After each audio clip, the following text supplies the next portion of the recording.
modified version of the introduction to the memoir, and I hope it gives you some flavor of what it was like to grow up in a waspy, eccentric family. More? My Puritan ancestors boarded the Speedwell, the Mayflower companionship you never read about in school because it leaked and had to turn back twice. And that's been the theme ever since.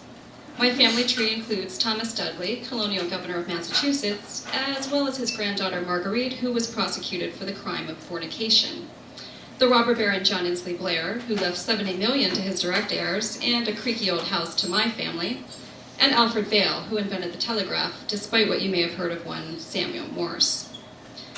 As for my immediate family, well, I grew up in a 3-story Victorian full of antiques, but it was vaguely embarrassing because everything was so old. The den was comfortable, as was my parents' master bedroom and the new extension at the back of the second floor. This was the one area of the house with air conditioning, and in the summer, my brother Kastner and I would hunker down on the floor, along with the dog. Clearly, he and I were pre-millennial generation. It was most definitely not all about us. Otherwise, the house was full of steep, twisting steps and hardwood floors and slightly downtrodden orientals. That's rugs, not people.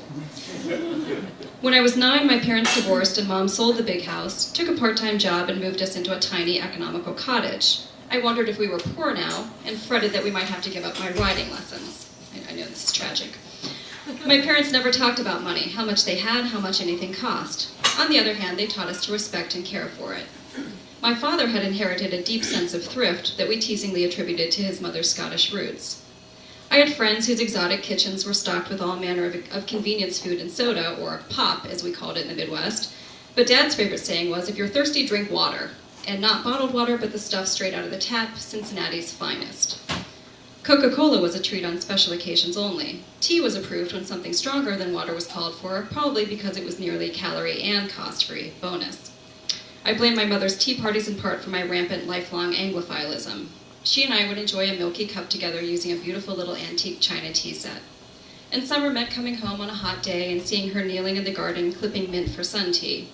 Always put a knife in the glass to act as a conductor before you add the ice cubes, so you won't ruin the crystal, she would instruct.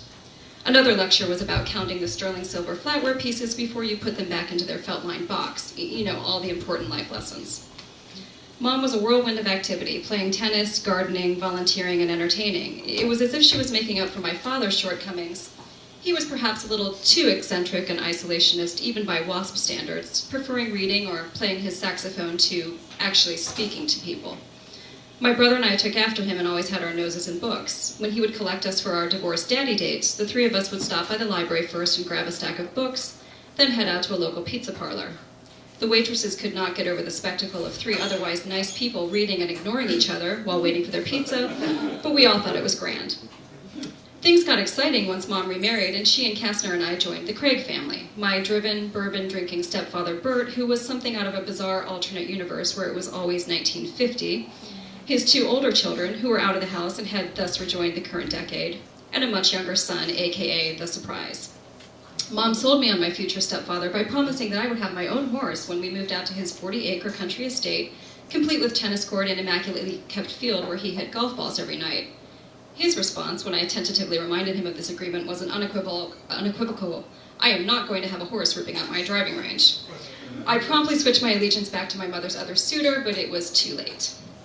The Craig men had lost their beloved wife and mom, a champion golfer. Without her civilizing influence, they openly disdained anything social and loved nothing more than to roam exclusive golf courses, hitting excellent shots, but carrying their own bags and wearing faded or torn old shirts just to flout country club rules. They were terrifyingly athletic and competitive and hosted a famous touch football game on Thanksgiving, the Turkey Bowl, for which people would drive hundreds of miles. But they would frown if anyone remarked, "Oh, just like the Kennedys." One doesn't say such a thing to Republicans. My stepfather was the original meat and potatoes man. He kept a separate freezer in the basement and ordered beef an entire cow at a time. I was relieved when the butchers delivered said cow in neatly wrapped white parcels. I had imagined opening the freezer and seeing its head or hooves or something. My younger stepbrother, Michael, was undomesticated when we first met him. It didn't help that he had a shaved head due to my stepfather's insistence that doing so built character and put hairs on the chest of his sons or, traumatize them for life. Had he been raised today, Michael would no doubt have been classified as ADD and medicated to the hilt, but Mom sensibly eliminated sugar from his diet, no Coke, and made him run around the 40 acres frequently. That seemed to take care of matters. She also forced us to have formal family dinners, starring that nicely wrapped cow, now cooked night after night, with what Michael called scintillating conversation. He and Mom bonded once he started going to prep school and realized that manners might actually be worth investigating.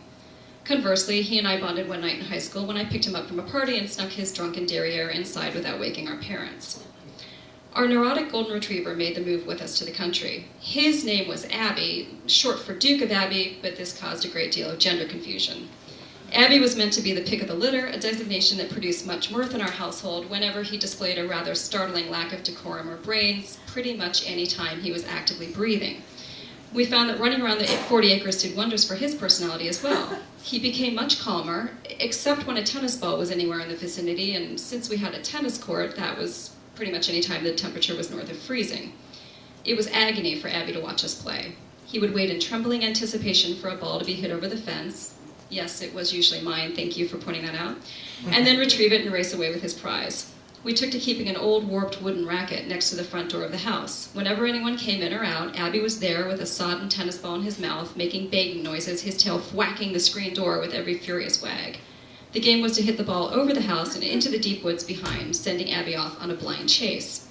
Sometimes, many hours later, we'd all be sitting down to eat when we would hear a rustling in the woods. Peering out of the dining room windows, we could just make out Abby moving methodically through the brush. He always found his ball in the end. Abby also loved to lie near my stepdad's feet when Bert was hitting golf balls. He eventually learned that the round white objects were not soft and thus not for chasing. When it was time to put Abby down, Bert took a little drive with him through the countryside and told him what a good, faithful companion he was. The pick of the litter indeed. Then we buried him at his favorite spot at the base of the driving range. My father and stepfather were, and are, very different sort of men, one literate and artistic, and the other living only for golf and his stock portfolio, cracking maybe one book a year about golf or stock portfolios. But they agreed on one thing when it came to raising children, and dogs. No need to spoil us.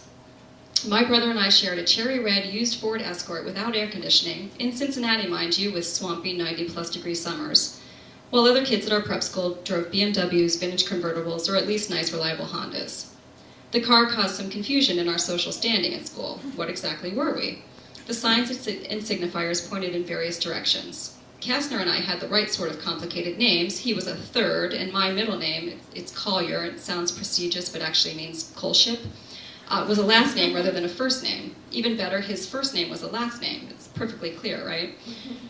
We attended dancing school in Cotillion, and I was invited to become a debutante. My parents politely but rapidly declined upon investigating the cost, which was about the same as that fancy show pony I had always wanted. But offsetting these points was the fact that we lived way out in the country rather than in one of the established good neighborhoods, and we drove that old car, weren't particularly well-dressed, and didn't hang out with the kids whose parents and grandparents had gone to prep school with our parents and grandparents. I called them the golden retrievers. They were pleasant, bland, pretty blonde people, but a teeny bit overbred and consequently lacking substance and drive. Sorry, Abby. My friends were, by contrast, the top of the class achievers, the actors and musicians, most of them boys in a small graduating class that had fewer than 20 women. My buddies didn't care who my family knew or where we wintered or what kind of car I drove. They just thought I was sort of cute and smart and good company. Many years later, I met a man who had inherited a portion of a sizable Midwestern fortune, and I found him to be fetchingly modest and low-key about his charmed existence until he started asking me about our common Cincinnati area roots. He challenged me on whom I had hung out with growing up, mentioning one seriously rich family after another. He seemed satisfied once he'd established that he knew far grander people than I. It turned my stomach, and I felt small and unimportant and shabby and not quite right all over again, the way I used to feel at times when I drove that dented-up red Escort. We didn't date very long. Feeling not quite right even as a grown-up led me to thinking about my almost but not quite family. Was I a victim of my own heritage? After all, it's a strange time to be a WASP. Reticence about oneself and respect for the traditions of the past had given way to all self all the time. What's that? You ate a burrito just now? Well, please tell me about it immediately by at least 3 forms of electronic communication. But I won't give in. Instead, I intend to found the Speedwell Society for American families of lesser historical importance. This book will be a fond tribute to mine. Thank you.